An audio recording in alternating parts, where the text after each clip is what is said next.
Brazil যে out হয়ে গেল ওয়ার্ল্ড কাপ থেকে, এখন আধা বাংলাদেশ কাকে সাপোর্ট করবে?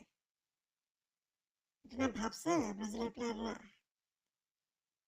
আরে ভাই, ব্রাজিলের মানুষরা কিভাবে ওটা নিয়ে তো আপনাদের চিন্তা করার দরকার নেই।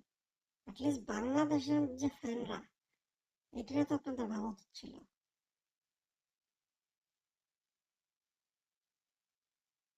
এই যে খালাতো বোন নাফিসা পুরো 12,000 টাকা খরচ করে ফেলছে ব্রাজিলের ফ্ল্যাগ দিয়ে বানানো শাড়ি পরবে সে। ওই শাড়ি এখন কি হবে? আপনার তো আউট হয়ে গেছেন, দুইটা পেনাল্টি পাওয়ার পরে হেরে গেছেন আপনি। এই যে সবুর কাকা যে পুরা বিল্ডিং, চারতলা বিল্ডিং ব্রাজিলের ফ্ল্যাগের রং দিয়ে কালার করছে, কেমন লাগতেছে না? একদম ঠিক করেন নাই।